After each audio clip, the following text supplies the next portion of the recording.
बहुत recent question है, please देखने की कोशिश करिए। कब आया ये? इस साल के ठीक एक साल पहले क्वेश्चन आया कि which of the following glucose transporter is insulin dependent? ग्लूट4। ये तो क्लास में डिस्कस हो चुका है। कॉनकैना वेलिन एज क्या है? पिगमेंट है, लैक्टिन है। चालू है, ठीक है। इसके बाद कंसीडर द फॉलोइंग स्टेटमेंट।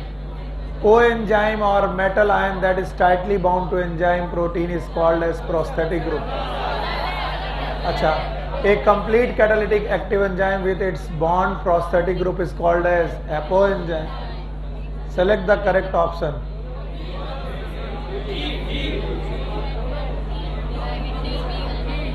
ना, नहीं, ध्यान से सुनने की कोशिश करो। इस साल ये क्वेश्चन काफी कॉम्प्लिकेटेड और बड़ा कंट्रोवर्शियल माना गया। जिस साल आया, किस साल आया? 19। अरे रुको यार, दोनों गलत हैं, सांस लेने दो थोड़ा। पहला पढ़ो, कोएंजाइम और metal ion that is tightly bound to enzyme protein is called as prosthetic. ये तो गलत है,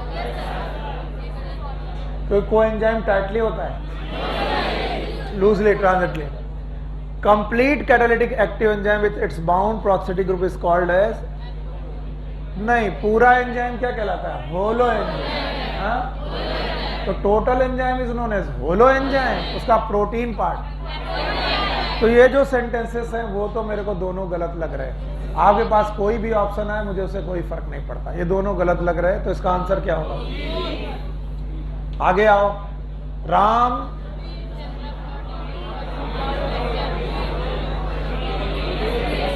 कौन सा? ये अजीब ही क्वेश्चन था।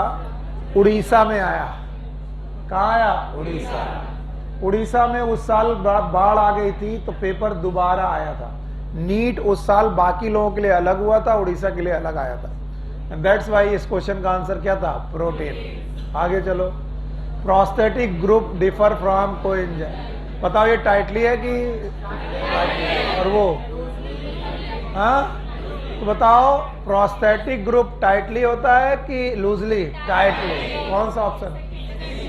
Second, they are tightly bound to apoenzyme. बताओ, तीनों याद है? yes, तुम देख रहे हो कोफैक्टर से लगातार 3 साल से क्वेश्चन आ रहा है। तो कोफैक्टर 3 प्रकार के पढ़ाए थे। yes, एक का नाम था प्रोस्थेटिक ग्रुप, ऑर्गेनिक की इनऑर्गेनिक, ट्रांजिएंट की टाइटली, दूसरा था कोएंजाइम, याद है? टाइटली की ट्रांजिएंट, और तीसरा था मेटल कोफैक्टर। इट डिपेंड कि कैसे कोवेलेंट बॉन्ड है और कैसे लीगेंड है। सॉरी, कोवेलेंट बॉन्ड की कोऑर्डिनेट। आगे चलो। The two functional group characteristic of sugars are polyhydroxy aldehyde और polyhydroxy ketone. Aldehyde and ketone are the carbonyl group. कौन से ग्रुप? और polyhydroxy is the hydroxy group. तो बताओ दो ग्रुप कौन कौन से? Carbonyl and. समझ में नहीं आया? एनसीईआरटी में ढूंढो, ये कहीं लिखा हुआ नहीं है। तो लोगों ने इसको कहा ये आउट ऑफ एनसीईआरटी है। आउट ऑफ है क्या? ये स्ट्रक्चर में है? Yes, polyhydroxy aldehyde and polyhydroxy ketone. तो एक ग्रुप होगा हाइड्रोक्सी ग्रुप और दूसरा कार्बोनिल, और कार्बोनिल में या तो होगा एल्डिहाइड या तो होगा ketone. Which of the following statement is correct with the reference to enzyme? Holoenzyme बराबर एपो एंजाइम। और क्या एक गलत है? कोएंजाइम प्लस कोफैक्टर गलत है। गलत है? बताओ कॉम्प्लेक्स एंजाइम का दूसरा नाम? Holo enzyme. 2 पार्ट हैं, एक का नाम एपो एंजाइम और कोफैक्टर। कोफैक्टर कितने प्रकार का? 3। ए भगवान, पिछले 5 सालों से कोफैक्टर से लगातार क्वेश्चन 5 बार आ चुका। 3 सालों से 5 बार आ चुका। इसका मतलब कोफैक्टर वाला पोर्शन मोस्ट इंपॉर्टेंट लगा लेना चाहिए आपको। इसका मतलब इससे पता चलता है कि बहुत सही बदकही करने के बावजूद भी कुछ एनसीईआरटी में बहुत इंपॉर्टेंट टॉपिक होते हैं। इससे पता चलता है कि कोफैक्टर वाला पोर्शन बहुत इंपॉर्टेंट। केवल इन क्वेश्चन को करके पता चलता है कि हमें किस पे फोकस ज्यादा देना है। अच्छा, विच of the following is not a polymeric? Protein polymer है? प्रोटीन किसका पॉलीमर है? Amino acid. अच्छा, पॉलीसेकेराइड, मोनोसेकेराइड। सबके बॉन्ड याद हैं? मजा आ जाएगी बता दोगे तो। लिपिड पॉलीमर, इसीलिए इसका मॉलिक्यूलर वेट कितना निकलता था? 18 to 800 डाल्टन। 18 to 800 डाल्टन होना कहाँ चाहिए था? माइक्रो में। पाया कहाँ गया? आगे चलो। A non proteinaceous enzyme is, all enzymes are protein except 23 SRR. Which of the following is the least likely to be involved in stabilizing three-dimensional folding of most protein? Hey, पहले बताओ, पहले 3 dimension 3D में कौन कौन से bond? Hydrogen bond, disulphide bond और peptide bond. Covalent bond है peptide. अब देखते जाओ, हाइड्रोजन बॉन्ड तो होंगे, electrostatic interaction, these are the bond, covalent bond है ये, याद रखना। और कौन से हैं? ईस्टर। कौन से बॉन्ड नहीं होंगे? हाइड्रोफोबिक। प्रोटीन को एस्टेब्लिश करने के लिए कोई फोबिक बॉन्ड नहीं है, तो कौन सा ऑप्शन नहीं होगा? थर्ड। आगे चलो, यो का है, बताओ, बता पाओगे? कौन है विथ और कौन है विदाउट? पक्का? अच्छा, ये रिएक्शन एंडोथर्मिक है, कैसे होता है? सबस्ट्रेट का एनर्जी ज्यादा, प्रोडक्ट का। तो पहली बात तो ये एक्सोथर्मिक है कि एंडोथर्मिक? तो एंडोथर्मिक वाला हटा दो, ये दोनों ए और सी तो हो ही नहीं सकते। अब आए एक्सोथर्मिक और एक्सोथर्मिक। कौन है? A is in presence of enzyme and B is in absence of. बताओ ऑप्शन क्या होगा? बी होगा। Exothermic reaction with energy, A in presence of enzyme and B in absence of enzyme. कौन सी energy? Activation. आवाज सही आ रही है? नहीं आ रही है भाई, कोई बुला दे उनको। आगे चलो। ए typical fat molecule is made up of, इधर मत देखो, अपने बारे में सोचो। ग्लिसरॉल का एक मॉलिक्यूल और फैटी एसिड 3। पहले पॉइंट पर मोनोग्लिसराइड।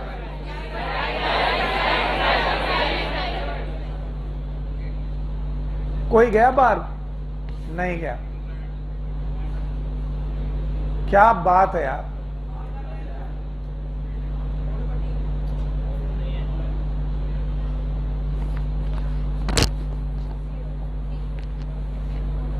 थ्री ग्लिसरॉल नहीं होगा, 1 ग्लिसरॉल और 3 फैटी एसिड। कौन सा option? 4th। Which one of the following statement is wrong? Uracil is a pyrimidine, glycine is a sulphur containing amino acid, sucrose is a disaccharide, cellulose is a polysaccharide. कौन wrong है? Second wrong है, बिल्कुल wrong है। Glycine sulphur नहीं होता। Sulphur किन में होता है? Cysteine and methionine. कोई मतलब नहीं है। बैठे हैं, ये थोड़ा आवाज बढ़ाओ यार, सही से आवाज नहीं आ रही। इसे जल्दी खत्म करो और आगे बढ़ते हैं। द काइटिन किसका? NAG। Chitin is a monomer और पॉलीमर? होमोपॉलीमर के हेट्रो? किसका बना है? नाग। व्हाट इज नाग? सारे क्वेश्चन आपको पढ़ाए गए हैं। विच of the following biomolecule does have the phosphodiester bond? Nucleic acid ना, और कोई ऑप्शन नहीं है ना, यही होगा। आगे चलो। विच one of the following statement is incorrect? आवाज सही है? अब सही है, ठीक है। तो विच वन ऑफ द, ये थोड़ी देर बाद आवाज करने लगेगा वैसा। विच one of the following statement is incorrect. अब ये क्वेश्चन था बेटा केएम वैल्यू से, जो मैं कह रहा था केएम वैल्यू के डायग्राम से नहीं आए, थ्योरी से आए। और जो लोग इसको समझ पाएंगे प्लीज बताएंगे। The competitive inhibitor does not affect the rate of break down of the enzyme substrate complex. सही की गलत? आगे, the presence of the competitive inhibitor decreases the KM of the enzyme formation. Decreases के increases? A competitive inhibitor react reversibly with the enzyme to form an enzyme inhibitor। सही है? और अगर हमने उसे सही ढंग से पढ़ा नहीं होता तो हमें मालूम नहीं होता कि कॉम्पिटिटिव कैसा होता है, रिवर्सिबल। कैसे रिवर्सिबल होगा? सबस्ट्रेट की कंसंट्रेशन घटाने पर कि बढ़ाने पर, और तब बेटा एफिनिटी कम हो जाएगी, बढ़ जाएगी। कॉम्पिटिटिव इनहिबिशन में सबस्ट्रेट के रेस्पेक्ट में एफिनिटी बोली जाती है, इनहिबिटर के रेस्पेक्ट में नहीं।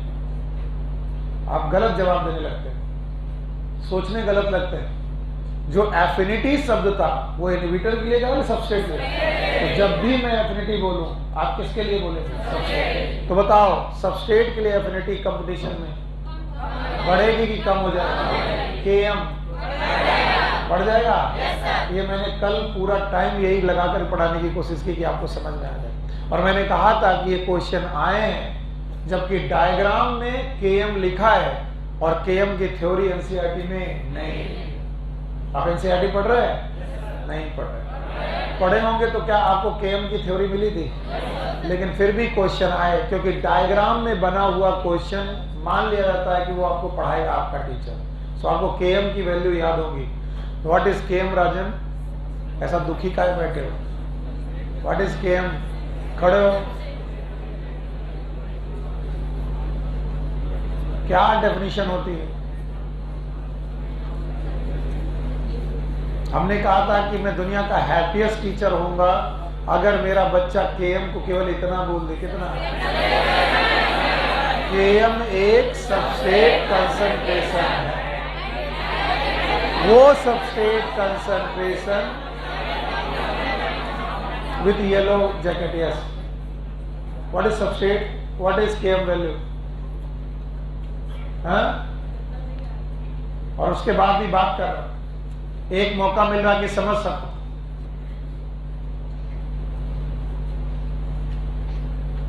उधार की जिंदगी लेकर के बैठे हो, तुम्हारे बदले कोई और पढ़ने आएगा। सबस्ट्रेट कंसंट्रेशन, वो केएम वैल्यू वो सबस्ट्रेट कंसंट्रेशन है जहां पर रेट ऑफ रिएक्शन मैक्सिमम है कि मैक्सिमम का? हाँ। क्या ये वी मैक्स है? और ये आधा है, V/2 हो गया। और ये सबस्ट्रेट कंसंट्रेशन है, इस वैल्यू का नाम क्या? ये सबस्ट्रेट कंसंट्रेशन है जहां पर रेट ऑफ रिएक्शन मैक्सिमम है कि मैक्सिमम की आधी? कोई मतलब नहीं आए तो पढ़ने की क्या जरूरत? नहीं आए थे तो सर नहीं पढ़ेंगे, अगले साल पढ़ेंगे किसी कोचिंग में। बैठिए।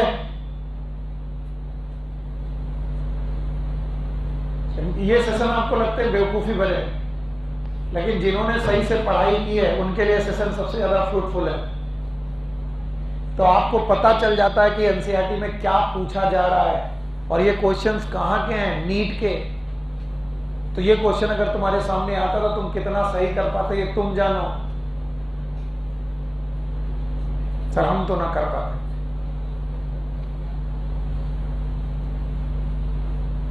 Select the option which is not correct with respect to enzyme action. देख लो, बायोमॉलिक्यूल के ज्यादातर क्वेश्चन एंजाइम वाले पोर्शन से आ रहे हैं और एंजाइम इसीलिए मोस्ट इंपॉर्टेंट टॉपिक हो जाता है पूरा एंजाइम। और एंजाइम में भी सबसे ज्यादा मोस्ट इंपॉर्टेंट कौन है? कोफैक्टर। कोफैक्टर केएम वैल्यू के ज्यादातर क्वेश्चन आ रहे हैं। Select the option which is not correct with respect to enzyme action. Substrate bind with enzyme at active site. सही है। Addition of lot of succinate does not reverse. गलत है, क्योंकि कॉम्पिटिटिव इनहिबिशन रिवर्सिबल है। Yes, A non-competitive inhibitor bind the enzyme at a site distinct from that which is. सही है, यही सही है। आगे बोलो। Malonate is a competitive inhibitor of successive dehydration, ये भी सही है। कौन सा गलत है? हाँ बताओ, रिवर्स हो सकता है? और ये क्वेश्चन अगर तुमने कॉम्पिटिटिव इनहिबिशन सही ढंग से ना पढ़ा होता तो निकलता भी नहीं था। Which one of the following is non-reducing carbohydrate? क्या पढ़ाया था, किसी को याद है? मैंने पढ़ाया था all monosaccharide are, most of the disaccharide are reducing except sucrose. ट्रीहेलोसा। तो बताओ यहाँ पर सुक्रोज इज रिड्यूसिंग कि non reducing? Maltose reducing, lactose, और ये मोनोसैकराइड है तो monosaccharide is reducing. All monosaccharide, disaccharide are reducing except sucrose. A phosphoglyceride is always made up of phosphoglyceride, monoglyceride, diglyceride, triglyceride, और फिर आता है जिसमें 2 पोजीशन पर ऑर्गेनिक और 1 पोजीशन पर फॉस्फोरिक ग्रुप। सिंपल की कॉम्प्लेक्स? क्या इसे फॉस्फोलिपिड बोलते हैं? कुछ नहीं याद है? फॉस्फोलिपिड, लेसाइथिन इसका एग्जाम्पल था। किसी को याद है? यानी ग्लिसराइड के साथ phosphate group, it is known as phosphoglyceride. बताओ क्या होगा? A saturated or unsaturated fatty acid esterified to glycerol molecule to which a phosphate group is also attached. Yes or no? सही है कि गलत? पता नहीं सर, हमें क्या मालूम आपने क्या पढ़ाया था। CH2O C double bond O R1, ये सैचुरेटेड भी हो सकता है। CHO C double bond O R2, ये सैचुरेटेड भी हो सकता है, अनसैचुरेटेड। बॉन्ड का नाम फॉस्फोडाइस्टर, कौन सा bond? Easter. Now CH2O P double bond OH याद है, और इसके जगह पर CH2 यहाँ पर प्लस CH3। बताओ ये फॉस्फेट है? तो 2 जगह पर फैटी एसिड है जो कि सैचुरेटेड भी हो सकते हैं, और सैचुरेटेड और unsaturated fatty acid esterified to which a phosphate group is also attached. It is known as phosphoglyceride, also known as phospholipid. क्या ये? क्या इसी का कोई एग्जाम्पल याद है? बोलो। आंख बंद कर लेने से ऐसा नहीं है कि समस्याएं आएंगी नहीं। बिल्ली आंख बंद करके दूध पीती रहती है, उसको सोचता है मालिक नहीं देख रहा। आप लोग पूछते हो हम क्वेश्चन करेंगे ही नहीं तो क्वेश्चन का डर कैसे आएगा? फिर ये क्वेश्चन जब एग्जाम में आते तो तुम्हारा दिमाग एकदम खराब हो जाता है। तो आपको ना प्रैक्टिस करनी है और ना प्रैक्टिस में साथ देना है, और यहां पर बातें करनी है। अगला question, macromolecule chitinase nitrogen containing polysaccharide NAG N acetyl glucosamine, ये मोनोमर था, आपस में जुड़ेगा तो बनाएगा पॉलीमर। नाम बताओ? काइटिन। तो काइटिन एक प्रोटीन है, प्रोटीन है कि पॉलीसैकेराइड जिसमें नाइट्रोजन है? आगे, transition state structure of the substrate form during an enzymatic action. आपको कुछ याद ही नहीं होगा, मैं आपको रिएक्शन लिख रहा हूं। E+S ES EP E+P, reversible की रिवर्सिबल, बाकी बताओ ये वाली स्टेज ट्रांजिशन। तो बोलते ट्रांजिएंट एंड स्टेबल की अनस्टेबल? अनस्टेबल। ये सारी की सारी स्टेज कैसी हैं? अनस्टेबल। पढ़ाते पढ़ाते मर गए एंजाइम में, लेकिन तुमको कोई क्वेश्चन नहीं आया। बाकी लोगों को तो समझ में नहीं आ रहा हो क्या रहा। The essential chemical component of many coenzyme, they are vitamin, क्या होते हैं? NAD याद है? FAD याद है? Once again the question from cofactor. So आप लोगों को आइडिया लगाना चाहिए कि कौन से पोर्शन पे ज्यादा वर्क करना। NAD और FAD में, NAD में है B3 और FAD में B2, niacin and riboflavin. Which of the following statement about enzyme is wrong? Again from the enzyme. Enzyme are denatured high temperature. Enzyme are mostly protein but some are lipid also. Galat. Enzyme are highly specific. Log and key hypothesis. Enzyme require optimum pH and temperature for. सही है? कौन सा गलत? इस जगह पर अगर RNA होता तो ये भी सही होता। अगला क्वेश्चन, यूरिडीन प्रेजेंट होनी RNA is, it is nucleotide की न्यूक्लियोसाइड? चलो नाइट्रोजन बेसिस के नाम मेरे साथ बोलो। Adenine, guanine, cytosine, urease, thymine, urease, इनके न्यूक्लियोसाइड बोलो। Adenosine, guanosine, cytidine, cytosine, thymidine, uridine. चलो फोन करो उसको, जिसको भी है, बोलो आप जा रहे हो? अच्छा ठीक है, अब बताओ न्यूक्लियोटाइड के नाम बताए?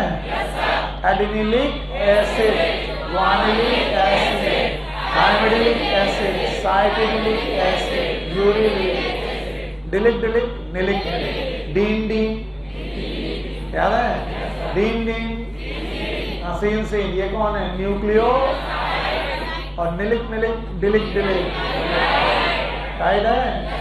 हाँ भाई आगे चलो। हे भगवान, the figure shows the hypothetical tetrapeptide portion of protein, which part A to D is labeled, which one of the following option is correct? आगे देखते हैं। D is the acidic amino acid glutamic acid. Yes, D may be acidic है, R में COH है। आगे देखते हैं। C is an aromatic, tryptophan, पता नहीं एरोमेटिक तो लग रहा है, ट्रिप्टोफैन है कि नहीं है? कौन है ये? पता नहीं क्या है। आगे चलो। A is the C terminal. A is the, सही है कि गलत है? हाँ गलत है।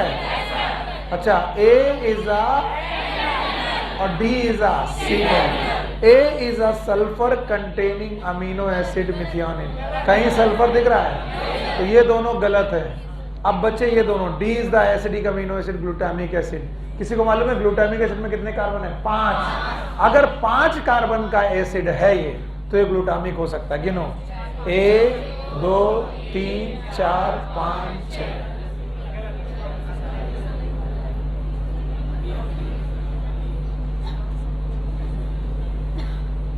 आप लोगों ने अल्फा कीटो ग्लूटारेट सुना है? सुना है? अल्फा कीटो ग्लूटारेट में कितने कार्बन थे? 5। तो इसमें भी कितने होने चाहिए? 5। 1 2 3 4 5 और ये वाला 6। क्या ये ग्लूटामिक एसिड है?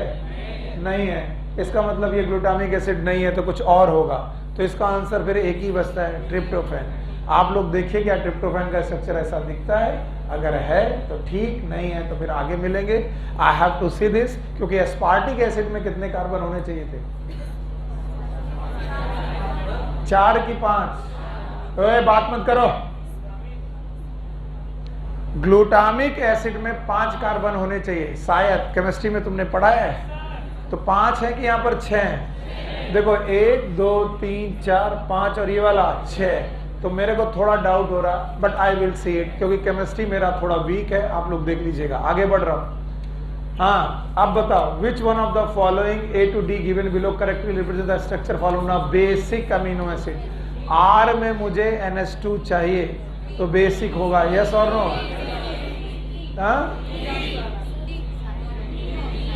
D, एक NH2 ये, एक NH2, 2 NH2 1 COH, एसिडिक की बेसिक, एक NH2 1 COH, न्यूट्रल, और यहाँ तो कहीं एसिड अमीनो एसिड ही नहीं है, और यहाँ अमीनो एसिड के साथ अजीब सा एक NH2 और एक COH और बाद में ये COH है। ये कैसा है? एसिडिक। ये कैसा है?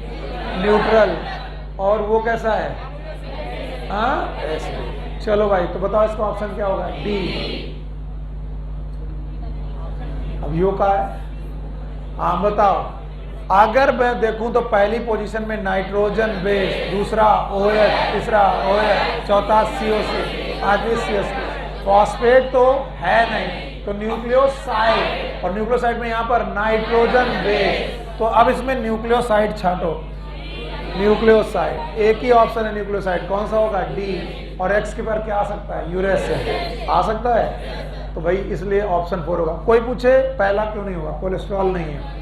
दूसरा अमीनो एसिड, न्यूक्लियोटाइड नहीं है क्योंकि फॉस्फेट ग्रुप, तो ऑप्शन कितना बचा? 4। याद रखना, ऐसे क्वेश्चन में बाकी 3 ऑप्शन गलत करके आप जा सकते हो। 3 ऑप्शन गलत है, चौथे में पॉसिबिलिटी है, इसलिए हो सकता है। अगला क्वेश्चन पे आओ। Which one of the following biomolecule is collectively characterized? Lecithin or phosphorylated glyceride found in cell membrane. Phospholipid बिल्कुल सेल मेम्ब्रेन में होते हैं। Palmitic acid and unsaturated, no, saturated, हाँ, saturated, 16 carbon. Adenylate acid, adenosine with glucose phosphate bond, हो सकते हैं। Alanine amino acid contains an amino group and acidic group anywhere in the molecule, नहीं, anywhere नहीं है, पर्टिकुलर जगह है, तो ये गलत है। इसका विच वन तो बोले correctly characterised, what is A? पहला ऑप्शन सही लग रहा है, बाकी तो सब गलत लग रहा है। आगे चलो, ये क्या है? ये काइनेटिक सैचुरेशन है कि ऑप्टिमम? कितने लोगों के साथ जाती है? 2। या तो टेम्परेचर या तो इस समय पर एंजाइम एक्टिविटी होगी, इधर या तो टेम्परेचर या तो 2 में कोई एक होगा। अब देखते हैं enzymatic activity x axis, possible ही नहीं, पॉसिबल नहीं, क्योंकि एक्स एक्सिस पर क्या होगा? कुछ और होगा। अच्छा, पहले वाई एक्सिस देख लें, कहाँ एंजाइमेटिक एक्टिविटी है? ये दोनों है, ये दोनों में कोई हो सकता है, तो बोलते हैं बी टेम्परेचर है, एक्स एक्सिस पर टेम्परेचर और एक्टिविटी, सही है। अच्छा बताओ ये क्यों नहीं? सबस्ट्रेट कंसंट्रेशन ऑप्टिमम काइनेटिक्स को फॉलो क्या करता है? सैचुरेशन, सैचुरेशन काइनेटिक्स को फॉलो करता है। विच, ये बताओ लेसाइथिन है, हाँ? और ये बताओ प्यूरिन की पिरिमिडीन? अरे प्यूरिन में डबल साइकिल, पिरिमिडीन में सिंगल। देखते ही मैं बता रहा हूं ये प्यूरिन है और ये क्या है? लेसाइथिन। तो बताओ ए इज लेसाइथिन और बी का तो कुछ ऑप्शन ही नहीं है, तो बी तो भाई यूरेसिल हो भी नहीं सकता, क्योंकि यूरेसिल इज पिरिमिडीन। नींद आ रही करो, ये बंद करें, दूसरा चालू करें, सेल डिवीजन चालू करो। सर अब ये कहाँ पढ़ा रहे हो, बहुत हो गया, हमें आता जाता है सब कुछ है। तो 2010 आ गया है, बस यहीं तक करने थे हमें 10 साल के question. 3 of the following statement about enzyme are correct, one is wrong. Which one is wrong? Enzyme require optimum pH formation. Enzyme are denatured at high temperature. Enzyme are highly swift. Most enzyme are protein, some are lipid. गलत, गलत है। बताओ, ये तो तुम कर चुके हो, कर चुके हो। सी क्या है? विदाउट की विथ। और ए क्या है? हाँ,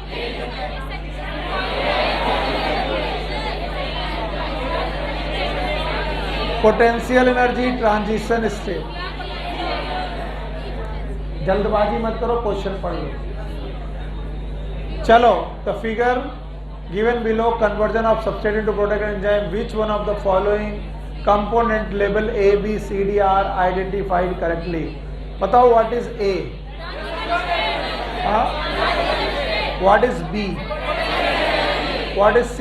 activation energy without enzyme. D, activation energy with enzyme. पक्का? कौन सा ऑप्शन? B।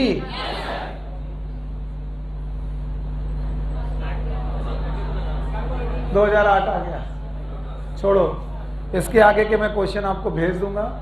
अब हम लोग चलते हैं पिछले 10 साल के क्वेश्चन के बाद अपने नए topic that is known as cell division.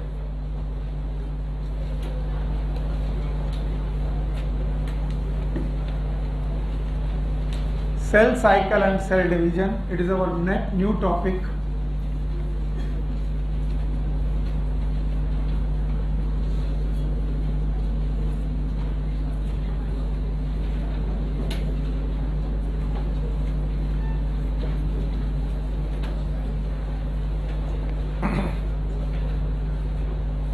अंदर आपको बहुत रिलैक्स होकर के सुनना है। प्रिंस पांडे जी ध्यान देना इधर, आप बातें मत करना।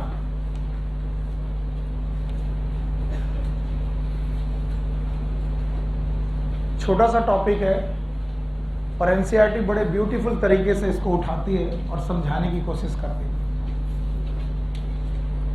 और एनसीईआरटी कहती है कि कोई भी ऑर्गेनिज्म हो, ऑल ऑर्गेनिज्म,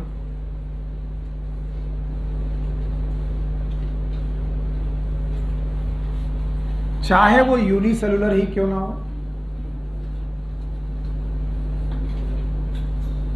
या फिर मल्टी सेलुलर ही क्यों ना हो,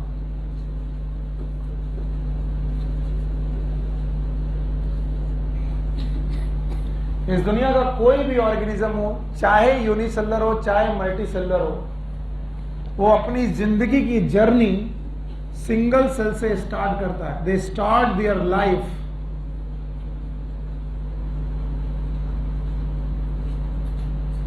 बाय सिंगल सेल। कई बार ये बच्चों से जब मैं पूछता हूं क्या हम लोग मल्टी सेलुलर हैं, बोले हाँ सर।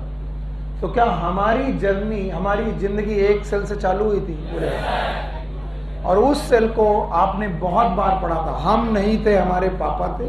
हम नहीं थे, हमारी मम्मा थी। पापा की तरफ से आए स्पर्म, मम्मा की तरफ से आया ओवा, स्पर्म और ओवा फ्यूज हुआ, बना जाइगोट। जाइगोट था एन की 2n, और आप सबको मालूम है जाइगोट एक यूनिसेलुलर स्ट्रक्चर है। कैसा? इस एक कोशिका से हम लोगों ने अपनी जर्नी चालू की। यहां पर बैठा हुआ कोई भी बंदा, हम इस दुनिया में पहली बार ऐसे दिखते थे, जाइगोट। और बोलते हैं इस जाइगोट से कभी बना था एम्ब्रियो, और फिर इस एम्ब्रियो के डेवलपमेंट से बना फीटस, और फीटस से बना ऑर्गेनिज्म। और आज हम लोग जो ऑर्गेनिज्म है वो उसी एक जाइगोट की वजह से है। खैर, यूनिसेलुलर ऑर्गेनिज्म के पास तो एक ही सेल है, वो उसी से बने थे और उसी में बेटा मर जाना है। जिनके पास एक कोशिका है उन्होंने तो अपनी जर्नी एक कोशिका से चालू ही की है, लेकिन जिनके पास बहुत सारी कोशिकाएं हैं उन्होंने भी अपनी जर्नी एक सेल से चालू की। और तब वो बताने की कोशिश करते हैं कि इस दुनिया में कोई भी मल्टी सेलुलर ऑर्गेनिज्म क्यों ना हो, उसकी जर्नी जब सिंगल सेल से चालू हुई तो ये मल्टी सेलुलर स्ट्रक्चर तक कैसे कन्वर्ट हुई। तो बोलते हैं किसी भी एक सेल का दो पर्टिकुलर प्रॉपर्टी है। पहला प्रॉपर्टी है सेल ग्रोथ, यानी हर सेल, चाहे वो यूनिसेलुलर ऑर्गेनिज्म की हो चाहे मल्टी सेलुलर ऑर्गेनिज्म की हो, उसके पास दो प्रॉपर्टी होती हैं। एक का नाम है सेल ग्रोथ और दूसरे का नाम है सेल रिप्रोडक्शन। इसी का दूसरा नाम है सेल डिवीजन।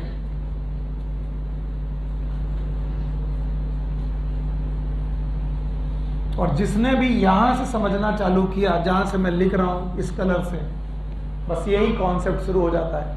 दुनिया में कोई भी कोशिका आएगी इस दुनिया में, वो जब भी बनेगी, बनने के बाद दो काम करना चालू करेगी। पहले सेल ग्रोथ, फिर cell reproduction, also known as cell division. Cell growth के दौरान वो अपने साइटोप्लाज्म को इंक्रीज करेगी, it will increase the cytoplasm. इसके अलावा वो अपने न्यूक्लियस को इंक्रीज करेगी और न्यूक्लियस में डीएनए के पोर्शन को रेप्लिकेट करेगी।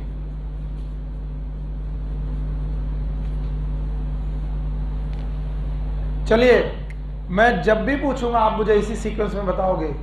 बताइए, जो भी इस दुनिया में नई सेल आई है, न्यू सेल आई है, जो भी जैसे भी बनी, मान लो ये जाइगोट बना, जाइगोट जब पहली बार बना होगा उसके बाद उसने क्या किया होगा? सेल ग्रोथ के दौरान उसने दो बातें की होंगी, एक तो अपना साइटोप्लाज्म बढ़ाया होगा और दूसरा अपना न्यूक्लियस बढ़ाया होगा। न्यूक्लियस कैसे बढ़ाया होगा? न्यूक्लियस के अंदर रहने वाले लोगों का अमाउंट डबल किया। न्यूक्लियस के अंदर कौन रहता है? डीएनए, और डीएनए के अमाउंट को क्या किया? डबल। जब साइटोप्लाज्म बढ़ गया और न्यूक्लियस भी बड़ा हो गया तो सेल को चिंता हुई। क्यों?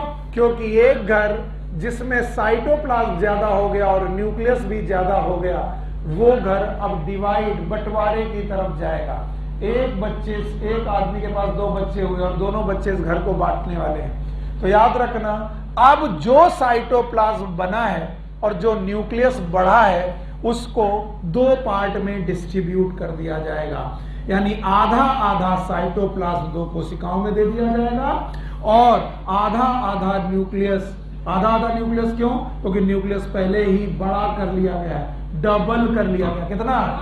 और डबल कर लिया गया है तो एक एक न्यूक्लियस दिया जाएगा, एक एक और दे दिया जाएगा। और इस तरीके से सेल एक पार्ट से दो पार्ट में बढ़ जाएगी और इसी को बोलते हैं, एक सेल के द्वारा दो सेल पैदा होना, इसे बोलते हैं रिप्रोडक्शन ऑफ सेल। बोलो। It is a biological process in which one organism give rise young one similar to itself. अपने जैसे लोगों को पैदा करना इट इज रिप्रोडक्शन। और अगर सेल अपने जैसे दो लोग पैदा कर रही है तो सेल क्या कर रही है? रिप्रोडक्शन। और सेल का रिप्रोडक्शन ही क्या कहलाएगा? Cell division. कसम से अगर इतनी सी बात सीख गई तो सेल डिवीजन आपकी जेब में है। आप देखेंगे, मैं 3 दिन तक आपको ये चैप्टर पढ़ाऊंगा, शायद 3 दिन चले, शायद 2.5 दिन चले, और इन 3 दिनों तक मैं इन दो बात के अलावा कुछ नहीं बोलने वाला। सेल जब भी मिलेगी पहला काम करेगी, तो आपको मालूम होना चाहिए सेल ग्रोथ के दौरान वो क्या करेगी? अपने साइटोप्लाज्म को बढ़ाएगी, साथ में अपने न्यूक्लियस में पाए जाने वाले डीएनए को बढ़ाएगी। डीएनए को बढ़ाएगी और डीएनए का बढ़ना it is known as DNA duplication और डीएनए रेप्लिकेशन। तो बताओ, साइटोप्लाज्म घटा कि बढ़ गया? और न्यूक्लियस भी बढ़ गया। अब एक सेल इसे संभाल नहीं पा रहे, बड़ा हुआ साइटोप्लाज्म सेल संभाल नहीं पा रही है, बड़ा हुआ न्यूक्लियस सेल संभाल नहीं पा रही है, इसलिए सेल ने अपने आप को कितने पार्ट में डिवाइड किया? 2, और दोनों ने आधा आधा साइटोप्लाज्म ले लिया और बढ़े हुए न्यूक्लियस का, आधा आधा न्यूक्लियस नहीं, बढ़े हुए न्यूक्लियस का आधा आधा पोर्शन बांट लिया। और इस तरीके से एक सेल से कितनी बनी? 2, और 2 सेल बनने के बाद सेल का क्या हुआ? Reproduction, and that is also known as cell division. यकीन मानिए, आपको लगेगा कि ये चीजें एनसीईआरटी में नहीं है, आप घर जाकर पढ़िएगा, ये शब्द मिलेगा। कौन सा शब्द? Cell reproduction. और सेल रिप्रोडक्शन का दूसरा नाम सेल डिवीजन। और उसके पहले क्या कह रहा? सेल ग्रोथ, और फिर सेल डिवीजन। जब तक क्या नहीं होगी तब तक सेल डिवीजन नहीं होगा। तो याद रखना, हर बनने वाली कोशिका, जो हर एक नई सेल है, न्यू सेल है, वो अजीब सी एक साइकिल में फंसी है। हर सेल पहले करेगी ग्रोथ और ग्रोथ करने के बाद करेगी डिवीजन। क्या करेगी? और डिवीजन से पैदा होगी नई सेल, फिर नई सेल किस में जाएगी? ग्रोथ। ग्रोथ के बाद क्या होगा? डिवीजन। फिर से क्या बनेगी? नई सेल। फिर नई सेल किस में जाएगी? ग्रोथ। ये चक्र चलेगा, इसी चक्र का नाम सेल साइकिल है। बोलो क्या नाम है? Cell cycle. सर हमको तो बिल्कुल समझ नहीं आया। एक ऐसी साइकिल जिसमें 2 पहिया थे, उसका नाम एटलस साइकिल है, हाँ, हीरो साइकिल है, लेकिन इसमें 2 पहिए हैं कि एक? और उस पहिए में केवल क्या है? नई सेल जब भी आएगी वो क्या करेगी? ग्रोथ, फिर डिवीजन, फिर नई सेल, फिर ग्रोथ, फिर डिवीजन, डिवीजन से नई सेल, फिर ग्रोथ, फिर डिवीजन। और जिस बच्चे ने पकड़ लिया कि डिवीजन करने के पहले क्या करना, वो हीरो है। बिना ग्रोथ के डिवीजन पॉसिबल नहीं है। 3 बार बोल लो, बिना डिवीजन पॉसिबल नहीं है। एक बार। दूसरी बार, बिना ग्रोथ के डिवीजन पॉसिबल नहीं है। तीसरी बार, अब ग्रोथ के दौरान क्या करना है? 2 चीजें, साइटोप्लाज्म बढ़ाना है, न्यूक्लियस का डीएनए डबल करना है, डीएनए। तो जब न्यूक्लियस बटेगा तो ऑलरेडी वो कैसा था, डबल। तो डबल चीज जब आधी आधी बटेगी तो एक एक मिलेगी। कितनी मिलेगी, एक। इसलिए कोशिका में हमेशा कितना न्यूक्लियस रहेगा, एक। आधा की एक, और फिर से ये न्यूक्लियस क्या करेगा, डबल, फिर एक एक, फिर डबल, फिर एक। नहीं आया तो बताओ कितने काम, प्लाज्म बढ़ेगा, न्यूक्लियस का डीएनए डुप्लीकेट होगा, और फिर क्या होगा, सेल डिवीजन और सेल डुप्लीकेशन। याद रखना, सॉरी, सेल डिवीजन का दूसरा नाम सेल रिप्रोडक्शन। तो व्हाट इज सेल साइकिल?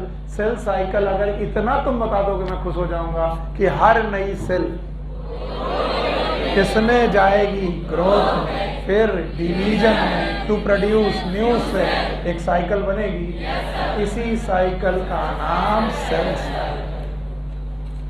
इतना आसान है सेल साइकिल, लेकिन अभी हम लोग इसको इतना कॉम्प्लिकेट कर देंगे कि सर इतनी आसानी से कैसे समझ में आ सकता है। नहीं नहीं सर, ऐसे मत, इतनी आसानी से मत समझाओ। हमें इतनी आसानी से समझ में आ गया तो तब तो सर आप नहीं पढ़ा रहे, कुछ गड़बड़ कर रहे।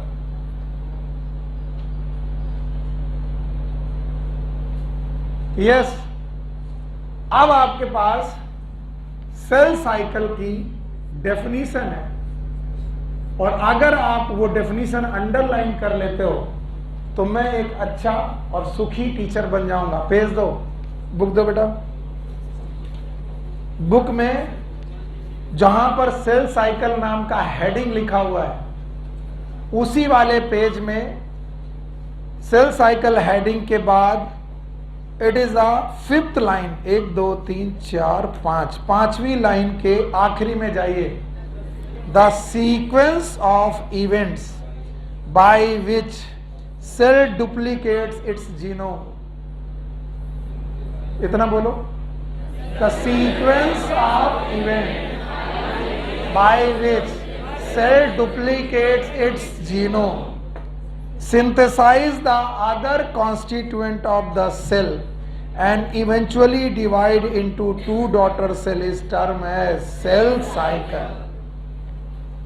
चलो बोलो, what is cell cycle? बता पाओगे? अब देखना मेरे पर लिखने का अंदाज, आप मेरे तरीकों को देखिएगा। चलिए बोलो, what is cell cycle? It is a sequence of events. आपने जो लिखा मैं वही लिख रहा हूँ, sequence of events, okay, in which cell duplicates its DNA, duplicates its genome. Genome का मतलब क्या हो गया, पता नहीं यार, मदद नहीं कर रहा हूं। देखो मैं लिख वही रहा हूं पर अंतर कर रहा हूं। The sequence of event in which cell duplicate its genome, that is DNA, and synthesize other constituent. आपको लगेगा सर ने ऊपर क्यों लिखा, नीचे लिखना चाहिए था। अदर कॉन्स्टिट्यूएंट, सेल अपने दूसरे कॉन्स्टिट्यूएंट को भी बढ़ाएगी, सिंथेसाइज करेगी, एंड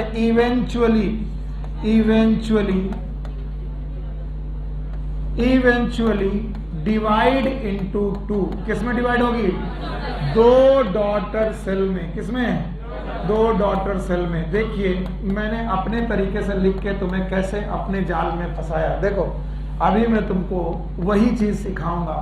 जब सेल अपने दूसरे कॉन्स्टिट्यूएंट बढ़ा रही होगी तो क्या बढ़ रहा होगा, साइटोप्लाज्म। और जब वो अपना जीनोम बढ़ा रही होगी तो क्या डुप्लीकेट हो रहा है, डीएनए। और डीएनए कहां पर होगा, न्यूक्लियस। और ये दोनों चीजें क्या कहलाएंगी, ग्रोथ। बोलो कौन सी ग्रोथ, सेल ग्रोथ। और सेल ग्रोथ के बाद सेल डिवीजन। सर ऐसे नहीं, फिर से बताओ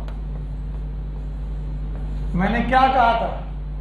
सेल साइकिल में 2 ही चीजें होंगी, नई सेल पहले कहां जाएगी, ग्रोथ में, और जब ग्रोथ हो जाएगी डिवाइड की। और ग्रोथ कितने प्रकार की, 2, एक कौन, साइटोप्लाज्म, दूसरा। ये डेफिनेशन जो आपने पढ़ी और जो मैंने लिखी दोबारा देखते हैं बिना बोर्ड की तरफ, और अपने मन में सोचते हैं कि क्या हो रहा होगा। बोलो what is cell cycle, sequence of event. इधर देख रहे हो,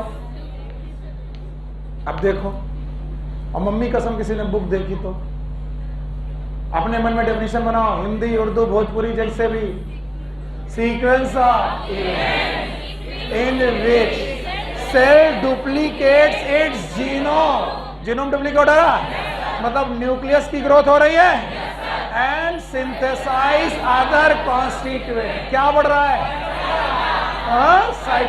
साइटोप्लाज्म बढ़ रहा है, यस और नो? और इसके बाद इवेंचुअली डिवाइड इनटू 2। मैंने कहा मैं 20-25 बार बोलूंगा आज से लेकर 3 दिन तक। बताओ सेल डिवीजन के दौरान क्या क्या होना है, याद है? एक होना है सेल ग्रोथ, दूसरा सेल डिवीजन। सेल ग्रोथ में क्या होगा? साइटोप्लाज्म बढ़ेगा। मेरे बच्चे, I am the happiest teacher अगर तुम मेरे साथ बदतमीजी बेवकूफी कर लो आज एक दिन बेवकूफी ही कर लो, देखो फिर विश्वास कितना बढ़िया बढ़ेगा हमारा तुम्हारा कि हम लोग आपस में बेवकूफी कर रहे हैं। चिल्ला लो चाहे तो। बताओ सेल में पहले सेल ग्रोथ होगी, सेल ग्रो कर रही है तो सेल बनी है साइटोप्लाज्म की और न्यूक्लियस की, 2 चीज की बनी है। तो ग्रोथ में क्या बढ़ेगा? साइटोप्लाज्म और न्यूक्लियस, और न्यूक्लियस के अंदर क्या है? डीएनए। तो डीएनए डुप्लीकेट होगा, साइटोप्लाज्म बढ़ेगा, सेल ग्रोथ हो गई। अब ये जो हुआ है ये एक सेल द्वारा संभाला, इसलिए सेल क्या करेगी? इसे 2 भागों में विभाजित कर देगी। विभाजित करेगी मतलब डिस्ट्रीब्यूट कर देगी। क्या कर देगी? डिस्ट्रीब्यूट। एक बंदा था, उसके 2 बच्चे थे, उसने जीवन भर कमाया, घर को भरा और फिर बंटवारा कर दिया ताकि बच्चों को कमी ना हो। अब ये बच्चे कमाएंगे, फिर से घर भरेंगे, वो अपने बच्चों को दे देंगे, और इस तरीके से रुकने वाला एक दिन पूर्वज से वंश चलते जाएंगे, एक लोग के हजारों, और हम सब लोग मनु की औलादे हैं। The first man Adam and ewe, सुने हो? तब से लेकर आज तक हम लोग अलग अलग बाइसेक्ट हो गए, ट्राइसेक्ट हो गए, लेकिन हैं सब वहीं से। अंततः एक ही जगह से ओरिजिन हुए, इवोल्यूशन ये बोलता है। तो अंततः बहुत दूर जाएंगे पीछे तो हम सब भाई बहन हैं, यस और नो। लेकिन यहाँ तक आते आते हमारे रिलेशन 4 से 6 जनरेशन से ज्यादा अलग हो गए हैं, तो हम उसे ब्रदर एंड सिस्टर रिलेशनशिप नहीं मान रहे, और we are involve in producing the progeny, yes और no. The cell is doing the same, cell is doing the same. पहले क्या बढ़ा रही है? साइटोप्लाज्म। साथ में क्या बढ़ा रही है? न्यूक्लियस। पक्का? और फिर उसको जो बढ़ाया है उसको डिस्ट्रीब्यूट, बढ़ाना डिस्ट्रीब्यूट करना, बढ़ाना डिस्ट्रीब्यूट। तो बोलते हैं सेल साइकिल में 3 ही बातें मिलेंगी। फिर से लिख रहा हूं मैं, क्योंकि एनसीईआरटी 3 बार बोलती तो मैं 3 बार लिख रहा हूं।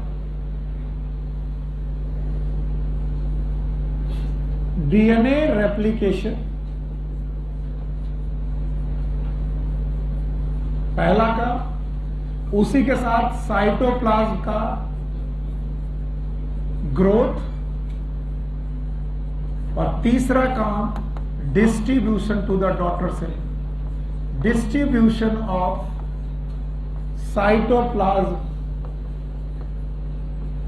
And DNA to daughter cell.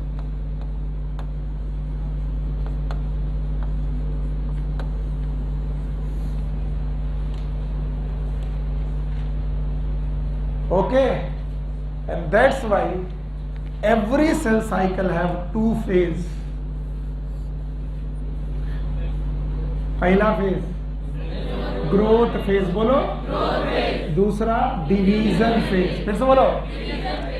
मर गए तुम सबके साथ, कुछ ना बोल पाओगे कितना भी अच्छा पढ़ा दो। बताओ कितने फेज? पहला ग्रोथ फेज, दूसरा डिवीजन फेज। तो हमारा नेक्स्ट टॉपिक है फेजेस ऑफ सेल साइकिल।